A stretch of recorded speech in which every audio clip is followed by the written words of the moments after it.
we should be green, and we are green. Hello and welcome, ladies and gentlemen, to MMS Formula 1 Season 3, Round 7, 34th race overall in the rebranded MMS. We are here for the Italian Grand Prix around the famous Autodromo Nazionale di Monza, well, one of the most coveted in history racetracks, thanks to its oval and its main course. I don't think I need to introduce Monza. Come on, everybody knows it's a race of attrition. Everybody knows it's always a fun race, slipstream fest, aerodynamics, whoa, and all that clever jazz. We have quite a bit of history when it comes to Monza. That race usually was the most attrition and chaos-filled race of the season. I mean, if you want to look at Season 1, for example, Rodney Rakus got injured and knocked him out for the rest of the season. Then we just ran full grids. I don't remember too much about what happened in Season 2, but I remember I don't think we did go to Monza in Season 2. I have a hole in my memory. I am sorry. But if you rewind a couple of years back, then Season 3 original MMS, Ben Misery lost his bloody legs on the pit wall of Monza. It always was a wild race. So here we are. Pretty much we can expect chaos into turn 1. No need to mention that. Parabolica also seems to be an interesting corner when it comes to action. But enough of introductions, it is time to go for the grid. And on pole position for the third time in his career, we can see Rodney Rakus in his beautiful Benetton Renault car. Benetton really doing well. You know, I mean, nobody is surprised that they have been dominating the sport for the past 2 years now. But it is what it is. Joining him on the first row would be his teammate Harry Herholdt. They are both fighting for the title. They're doing very well to do so, and well, I'm not surprised that they're doing so well. Then we have Joseph Murray in third, another good starting position for the McLaren outfit. Then the rest of the good, we have Granville, Lucien, finally good qualifying for Ferrari. Like, this actually shows some promise for the race. Kalmar, Falcon, Tanda, Hoshi, Betes, very good qualifying from the Serbian. Soppanen, Gilardini, Stella, De Sturben, Valnek, Blumschein, Van Leer, disappointing qualifying, especially compared to Lucien, 17th place. That's going to be a pain for Van Leer to come back through. Then we have Wernersen, Radianto, Agnes, Material, Saller, Witt also with disappointing qualifying. Then we have Flynn, Aguirre, Katzenberg, Michael Maher, Comedy Keith as well. Yeah, that's also disappointing. Shabo Miller, Waldinger, Tande, Sahin, Curtis de Jong, and Nisbet who runs of the grid. Adrian in the fourth, and Artemio D'Ambrosio have sadly not made it to the grid after the 40 team has been the first team to DNQ since Season 1. That is, well, that is sad. And I don't think I can say anything else. 36 cars on the grid because of this. We all missed 40 for this race, the home Grand Prix. But, you know, we have to carry on without them. So, with all that done, let's get to the track. And let's get this race done. Because, well, we are in for a wild ride. So here we go. The lights are coming on at Monza here. 5 red lights. And we're green in Italy, and it's a good start from Rakus. He immediately tries to cover off Herholdt, but no, Herholdt hits a flyer. Herholdt and Kalmar, both amazing starts. It's 3 wide, it's 4 wide in the background of the Simtex, trying to go for a move. 3 wide into the 1, no, the 2. Oh no, there's damage already. The 2 Benettons have touched. Kalmar got squeezed to the outside. Rakus now defending from Kalmar, but it's not enough. Kalmar gets through, but there's a lot of damage, and I can already see Johannes Van Leer with damage, and there's going to be a lot of analysis. What on earth happened into Okay, I think I know what happened into turn 1. Yoink. Oh, that's not good. Toby Blumschein out of the race. Oh dear, and now there was a lot more carnage because of Van Leer's little... No, this is all on Van Leer. He absolutely had no regard for a breaking point. Same stuff about Rikke Wernersen, just... She just accelerates into Soppanen like it's nothing. Okay, so we can see this incident. And then Wernersen clobbers into the back. Actually, was Werner... No, Wernerson wasn't pushed. Katzenberg pushes Saller. Okay, this is just a chain reaction. I don't think we can penalize anyone here. I don't think we can penalize anyone in this group. Because this is just a chain reaction to what Van Leer started with his mishap. Because Bloomshine retired, Soppanen stepped on the brakes as soon as possible. Wernerson locked up. A lot of damage for cars in the midfield, but I'd say this was all due to the debris that suddenly came off of the Ferrari. That is ridiculous from Van Leer. That is absolutely ridiculous. At this level, you would not be, you would not be doing stuff like that. This is.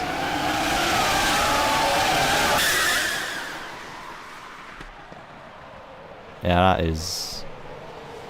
that is what caused the chain reaction of events. Whether the FIA want more footage or not, they shall inform me. But yeah, Toby Bloomshine out of this race. A very short-lived dream when it comes to his hopes. It is Herhold leading, followed by Kalmar, and we nearly have a free wide moment. It is a free wide moment into the first Lesmo. Granville, a lot of contact between him and Murray. Oh. I have somehow not crashed out. Okay, that's a first. We can see now Granville and Murray going side by side under the bridge. Granville goes from outside to inside now.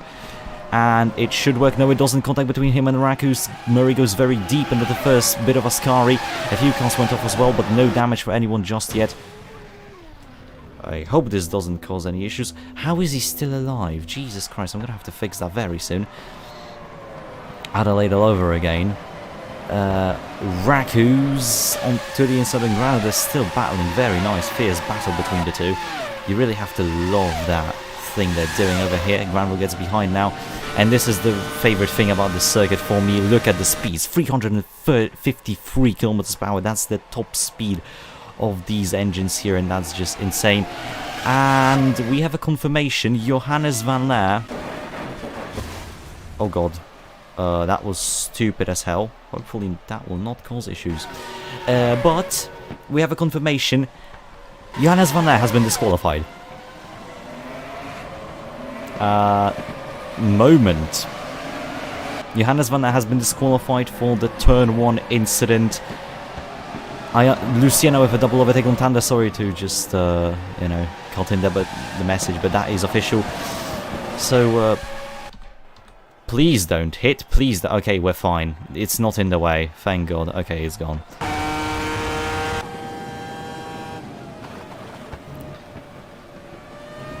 The FIA's decision seems to be final.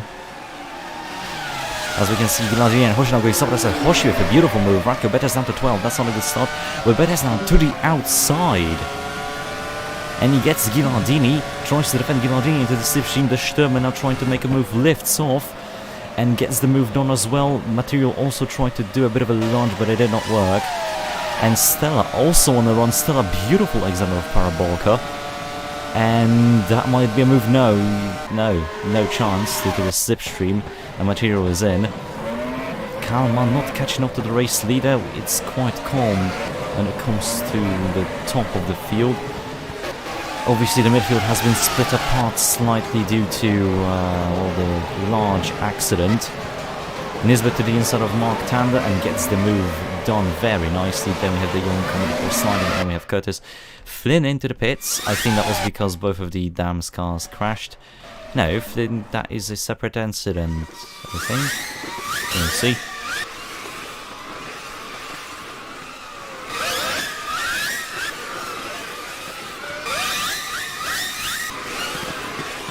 I think that was the accident from turn 1. I just want to make sure. I don't want to miss an accident. But,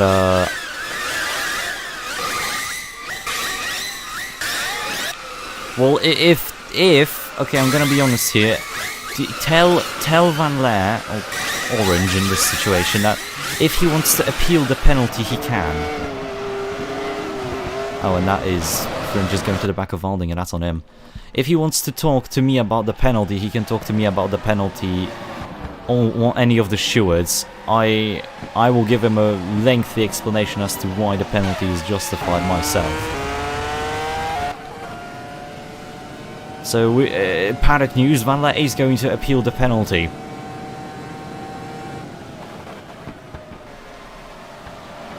Falcon trying to go on Valek, pushing Valek deep, that's a mistake from Valek, and he takes this position. No, Falcon squeezed into the curve, squeezed into the grass, and that is a position kept.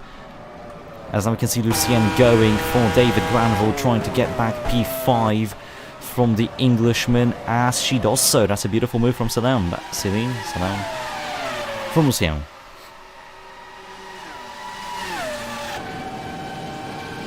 That is just... he's taking stuff out of his bottom. As Granville now to the inside of Lucien. I'm sorry that I'm being so emotional, but, well... obviously there's bias being thrown around, so...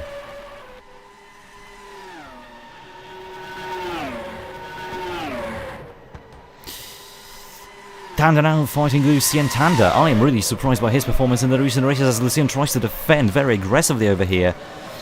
But Tanda gets through no matter what, so Tanda absolutely phenomenal in the last few races. He might actually make a name for himself now. He might try and rebuild his image as now Bettes versus the Sturman. The Flying Dutchman gets past the Flying Serbian as he makes a large mistake. Agnes catching up instantly.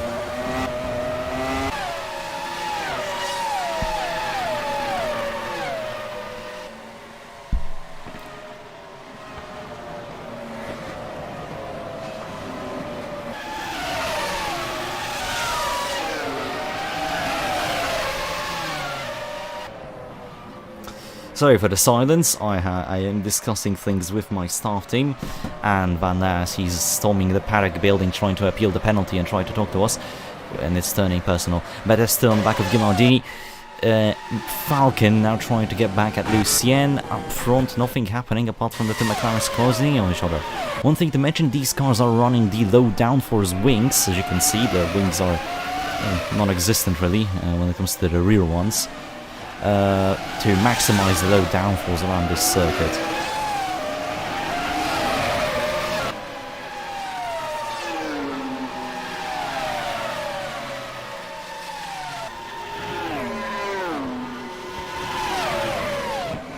As Gilardini now to the inside of Sturman, Gilardini is not wasting any time trying to regain positions as he goes to the inside of the Sturman to the outside now, and Gilardini gets the move. No, the Sturman fights back, but Gilardini ran the outside of Nesmo 1, gets squeezed onto the curbing and did not work as Agnes now overtakes Bettes, and I think Bettes might be having some trouble here, albeit he's now catching up to the Minardis. As I'm going back to team radio to read some things. Tanda being applauded by his team due to the moves he's been making. Most of the drivers also ordering teams to check their cars after the pile-up. And as Tanda goes on Granville instantly, not wasting any time, trying to get the move right now onto the Williams driver. Tanda is absolutely flying, and I don't think... I really didn't think I would be saying it this season, but yeah, Tanda is actually doing very well, and I am very pleased with that. I don't hate him.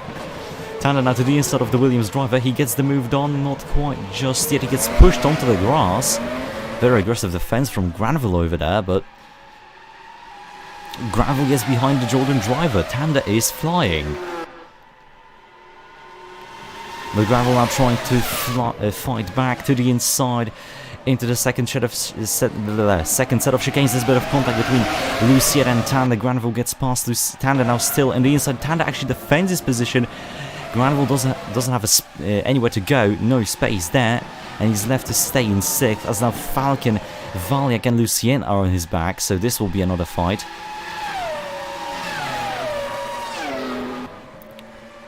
As the FIA have made Van Laar go to the instant report channel and report things there. As Valek now using his Mercedes power to try and get past Matthew Falcon. He's been flying today as well, 6 positions up from the start, avoided all the carnage, doing very well. Hoshi behind him, lost 1 position. Then we have the Sturman, followed by Gilardini, then we have Agnes and Bettes battling Giuseppe Stella, but it is not really working out for both of them. Stella gain a few positions as Betes is struggling over here. I don't know what is the cause of this, but Betes is really struggling. He seems to have no pace as Agnes to the outside into Rectificio, and that's going to be a William move. And does it stick? Does it stick? I think it does. He pushes Stella very wide. There was contact there. Agnes now on the outside as they go through Curva Grande, and it is Agnes ahead of Stella for now, as Betes now has to worry about only Katzenberg. I think Betes might be having a power cut in the engine, despite Hart being one of the more reliable ones. It definitely is an issue, as Betes is now down to 16th. That's not good at all. Back to our fighters. Not much happening. It's still her holding the lead, followed by the two McLarens. And then Rodney Raku's in 4th. Not really the best start to the race. Granville still trying to catch up to Tanda. Then it is Lucien and Matthew Falcon. Hoshi, Vanek and the Sturman. The Sturman is catching up to the Zauber. A lot of dust clouds. The drivers are really pushing the cars to the limit. I think the low downforce wings are causing the cars to be way more slided than usual. Hence, you know, the off-roading. As there is someone out of the race, I believe, that we have missed. Yes, that's Ben Zwalding, and that's unlucky. The Zaxby driver is out of the race due to a mechanical failure. Oh, that's sad. Obviously, some F1 fans might immediately put another car on top of parked Waldinger to resemble the 2021 Italian Grand Prix, but well, that's not the case in here. The engine just shuts off, no power, explosion. Audi did upgrade the reliability coming into this race, but I suppose it wasn't enough. As Rakus is catching up to Murray, and Murray is smoking. Another race, I believe second race in a row where Murray is smoking, and that is just sad, as now Granville really close to Tanda. He's not going to waste this opportunity. He is going to the outside of Tanda, which will turn into the inside for the second set of chicanes. And yeah, to the inside, easy move. Tanda also dips his wheel on the grass, trying to give Granville an edge, but no, here we go. He pushes Granville on the curbing, causing Granville to bounce a bit, and now Lucien goes for a double overtake into Lesmo 1, pushes both wide, and that is the Frenchwoman up into P5. Phenomenal drive from Lucien. Oh dear, that's Granville very deep on the exit of Lesmo 2, allowing Falcon to catch up instantly. Falcon having a very bad race here. Both of the Williams cars, in fact, really, well, under-delivering is the word. But yeah, I'm absolutely stunned as now Valek on the back of Hoshi. It might be an opportunity for the Zauber driver. He pulls to the inside into Parabolica, and it is not an easy overtake. Hoshi fights back on the brakes. The Simtek seems to be very good on the braking, and that allows the Sturman to catch up. My question is, we're 9 laps into the race, when are they going to pit? Ah, there we go. First pit stop will be Rodney Rakus as he got past the smoking car of Joseph Marie. Lucien also coming in on this lap, same with Granville.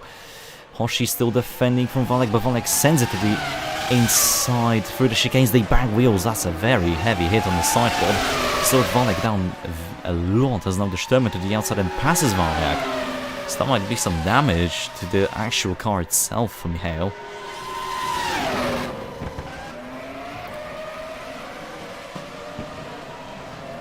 Ghilandini also coming in. Betes seems to have regained some power as he's pulled away from Katzenberg. Sahin also coming in. Vit finally doing something for the team as he's battling for 19th, but it's not an easy fight he's having with the Tasman car of Radianto. Yeah, and there we have Johannes van Leer. I cannot boot him out of the session. The penalty has been appealed, so he's theoretically still classified, but, well... And also he's still in the race because I just cannot boot him mid-session. That is the one thing that is slightly frustrating in these games. As Waldinger once again playing the team game, telling his team to tell his teammate Mark Tanda to push. As here we go, cars are piling in. Raku's the furthest pit stall in here. Should be a good stop, and it is a 4.45, one of the faster ones this season. Immediately rushes out of the pit lane. He's going to rejoin in traffic though, and he's going to rejoin behind or maybe even with Radianto and Vit, he tries to let one of them go. He goes with Radianto, Vit goes into his rear tyre, which causes a slight squabble. But now, with Rackers being on fresh tyres, this should not be an issue. Lucien leaving in no traffic. Granville, slight traffic. Van Leer coming in, the slap Sahin, Michael Maher de Jong. These guys will have no traffic, since they're quite kind of nowhere. Anyways, Herhold coming in on this snap, so Benetton putting both of the drivers in now. One after the other, Tanda in as well, Falcon in as well. Hoshi followed by the Sturman, and we have Varnek on the back of the Dutchman. And then we can see Bettes and then Katzenberg fighting for position. Katzenberg, though, not able to get past the Serbian who's coming in now. Now the question is, as it has been pretty much this whole year, what strategy is better? Is it the undercut or is it the overcut? I guess only time will tell, but I think it might be the overcut around here, as both of the McLarens are coming in on this lap, but it doesn't matter, Murray will retire. As well, like now in the slipstream of Fabian de Sturman, he's coming in on this lap, 10 positions up, and he's not attacking. All of these guys are coming in fact, apart from Harry Herhold, who just left the pit lane. Well, he is kind of rapid. Then we have Rakus, Vit, Aguirre, Falcon leaving the pit lane with Tanda right behind him. So Tanda got, I think, jumped. Yeah, he did. And there's Granville shooting to the outside of his teammate. It's going to be a Williams battle. Falcon tries to shoot ahead. They touch. But it is going to be Granville ahead of Falcon and Tanda losing a lot. So the undercut seems to be working quite well. As there's yellow flags, and that is Murray. He didn't even make it to the pit lane. Rest in peace.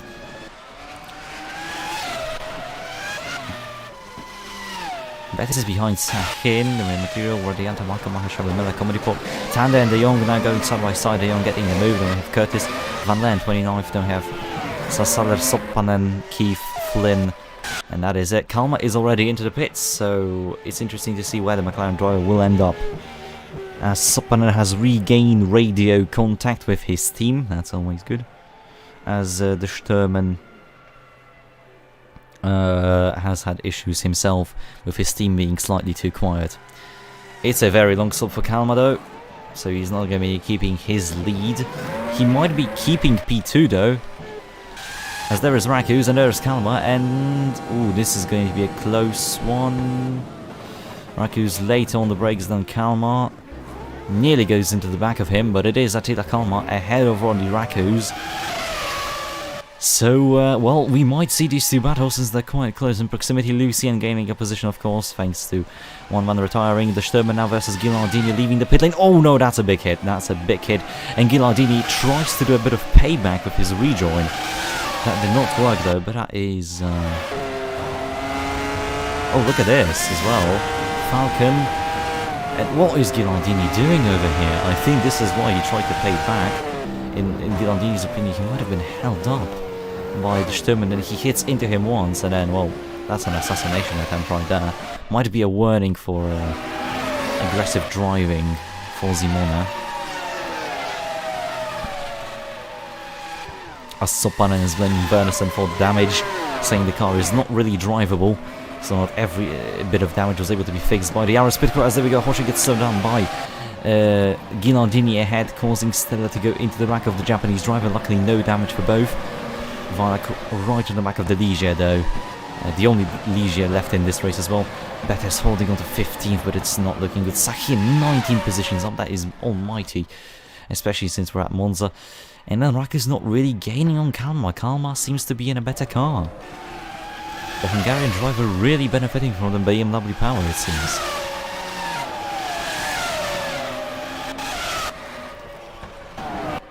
As oh, here we go, it's 3 wide into Parabolica. Hoshi's getting swarmed by Stella and by Valiak. It's not gonna end well, it does end well, and Valiak. That is a beautiful move. That is just amazing. Look at this. Stella goes to the inside, Hoshi goes to the fend, realizes he's opened the door, tries to squeeze Valiak. Valiak has none of it, and he just sends it to the outside like it's nothing. That is a beautiful move. And also Agnes had a bit of a touch with Stella there. What you have to say, Valiak has done something very, very impressive over here.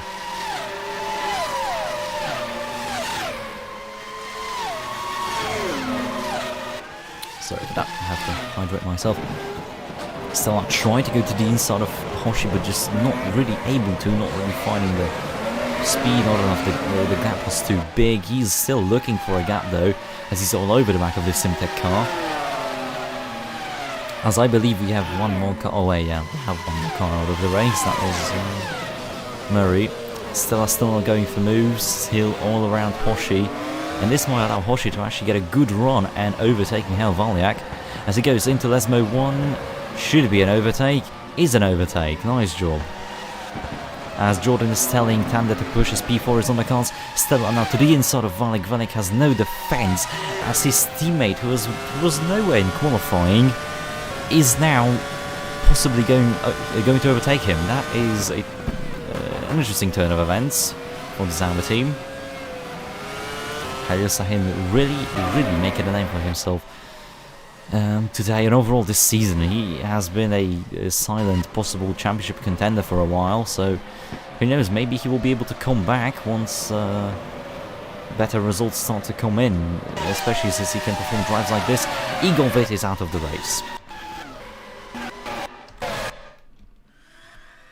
And that's a lost front wing, so that's slightly concerning. Oh dear, oh no. Oh no, don't tell me. Okay, I thought he rear-ended someone.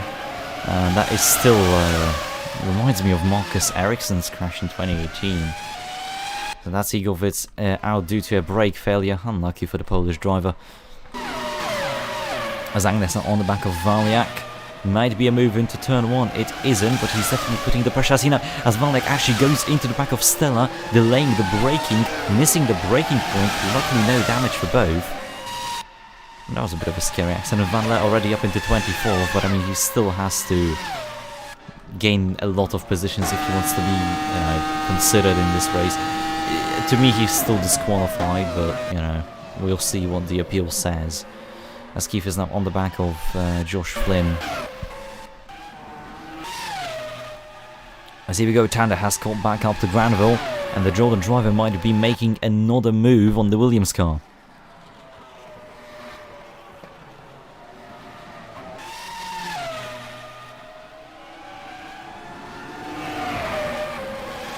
As that's actually Falcon to the outside. I've been reading Team Radio, sorry, I wanted to say that the Sherman has been displeased with Ghilardini's doings, as that's Falcon to the outside of Tanda, and the two Williams cars have now cleared the Irish-Jordan duo. Albeit, I'll still give them credit for their performance. They've been doing phenomenally. As we have the first car lapped in this race, and that was, I believe that's Salsaller, although I might be wrong. Yeah, it is Salsaller. Coming down with a very, very sad gearbox failure. He's stuck in 7th. So that explains why he's suddenly so slow. But here we go. It's a freeway fight for P5 now, as Falcon and Tanda have both caught up to David Granville. It might be free wide. It is free wide. It's not going to end well. Tanda backs out of it. Falcon doesn't rise the curb. A lot of contact. Tanda rides the rear wheel of Falcon and actually gets the move done because of it. And now the Flying Dutchman, Fabian de Sturman, to the inside of Falcon, covers him off. Slight contact. Drives the Williams very deep into Lesmo 1. And that is both of the Jordans making positions up. As I wanted to say that the Sturman has been displeased, saying that Minardi must have some serious brain damage or something, so yeah. Sopanen saying there's no point running, it's like carving a nice statue of a spoon. I disagree. It's still a race of attrition, still anything can happen, so I don't think Yoho should be giving up in here.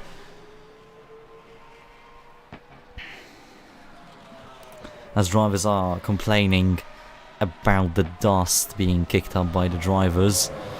Mainly Marcus Zachary is saying that his visor is completely covered in dust, which is never good. Radko Betesi got 14th from Sahin, but now Sahin is trying to take that away from him. But Betes defends, gets a better run for Parabolica, but he has a bit of an underpowered engine. As here we go, there is Sahin building up the speed. It's going to be a Senna to turn 1, albeit Betes might defend. No. Sahin covers the road for him, and now Katzenberg also trying to go for Betes, but not enough space. As Soppanen scolding his team on the radio, as the Sturman and Tanda are now battling. The Jordan Civil War is starting to kick up. Let's see a replay of that. As yeah, let's see. That's a nice clean overtake attempt. I mean, they bang the wheels through here. They're not really leaving each other too much room. But yeah, Sopanen calls his team for trying to tell him to push. He is pushing already, as he says, but the car is just not drivable. As Tanda asks if he is racing the, you know, his teammate and the Williams car's ahead, and the team said, yeah, you're racing him. So Tanda on a mission as he's going to try and come back at his teammate. Tanda is known for his aggression, so this slight rivalry might end badly as he's still trying to go inside, outside, all over the back of Fabian over here through Ascari. Now onto the run up to Parabolica. This will be another possible free wide situation. It isn't. Tanda goes to the inside of his teammate. Didn't work though. The Sturman is pretty much an overtakeable wall. He's like a chicane for Tanda that he just cannot navigate through. He is stuck behind him, and I don't think Tanda is going to enjoy that. He knows he's losing time to Granville. Granville has flown away. There are yellow flags over here. Into turn one they go. Why is there a yellow flag is my question. I absolutely don't know why there is a yellow flag. I'm going to check why. Oh, and that's Salsaller, and let's see what happened to him. Oh, not enough turning circle because of the, you know, broken gearbox. Cannot go into reverse even, so you just bin it into the wall. Luckily it's not going to be a stupid regen, it isn't, but it is still a very sad sight to see. Oh, the two Arrows cars got close together. Oh, that's gonna be a... I'm sure they will treat each other with respect. As yeah, this is horrific. Salsaller should just come into the pit lane. He's causing a lot of ruckus as the second pit window is open, as the final... It's a penultimate lap, I'm sorry. I just noticed, and cars are pitting on the penultimate lap. So some drivers have messed up their strategies. Oh man, that must feel really bad. So Rackers, Lucien, Granville all coming in, and this is a bad impact for their race. Bettis is not coming in, but we might see cars pit on the final lap then. So the race again turned on its head. Rackers is in, Lucien is in. This is 2 laps to go. This is pretty much they're entering on the final lap. What are they doing? As Tanda has gotten past his teammate. He missed that. As I got carried away with Salsaller. And it was... Oh, it was because of the carnage? No, we didn't miss it. I'm just blind. Oh no, we didn't miss it. Tanda just centered. Easy move. Not much fighting back from the Sturman. As Tanda is ordered to stay out. As Tanda is in third, the Sturman is in fourth. Rakos is leaving the pit lane now. He will be 7th or 9th, maybe even 10th. 11th? No, he's 10th. But that's still not good news. The Williams cars will be even lower. This is tragic. This is tragic for a lot of drivers. Nobody else is coming in. They've messed up the strategy, and it's Canada all over again. Oh, Lucien is out. Wait, Lucien is out. Lucien's engine shut down in the pit lane. That is even worse. And Granville lost his front wing on there. So if Van Leer gets disqualified, that means the Ferrari will be DNFing from the race. You cannot have a worse season than Ferrari are having right now. Last season at least they finished. As here we go for the final corner, Harry Herhold will win another MMS Formula 1 race. The championship leader continues his streak of winning as he wins a second race in a row. Harry Herhold crosses the line and wins for the British-Italian outfit. As here we go, Attila Kalmar comes home in second, and it's a beautiful podium for McLaren. And here we go, it's a battle for the podium between the Jordan drivers. The Sturman not close enough to send it onto his teammate. Nick Tanda is back on the podium, this time with Jordan. What a drive for Nicky Temper. Honestly, it's touching to the heart. It's beautiful. And it's a beautiful finish for Jordan as they score a 3-4. Then we have Falcon, Hoshi, Valiak, Agnes, followed by Rakus, who tried to get past him but just couldn't. Stella, Becker's in 11th, Katzenberg in 12th. As he's going to finally score some decent points. Then we're going to see Material and Radianto, Aguirre and Van Leer. Well, that's controversial, isn't it? Because if he is disqualified, then that singular point will go to Chris Comedy Paw. But if he isn't disqualified, then Ferrari will come out with a single point to their name. Like, that's like even making it good. It isn't. As here we go, Sopanen flies past Aaron Curtis across the line. That's a beautiful finish. At least he gets 22nd on the line. Always some bragging rights. As Schuel Michael Mahan will be the final car to finish the race. Unlucky for Schuel, but still not a terrible race. Here is your race winner though, Harry Herhold. Another race just dominated. He also scores the fastest lap, so he gets the full set of points that he can. Incident report is open. Feel free to, you know, have at it, right? But yeah, next race will be the Austrian Grand Prix around the Red Bull Ring. So another attrition race, another race full of action due to the layout, another slipstream fest, good racing. It's all there in store for us. I really hope it's going to be a good race, and I hope it will change a few things in the championship, but who knows? We're just going to have to wait and see. Thank you so much for watching. Be sure to be watching the next one. Be sure to be also safe on the roads and wear your seatbelt. And bye-bye.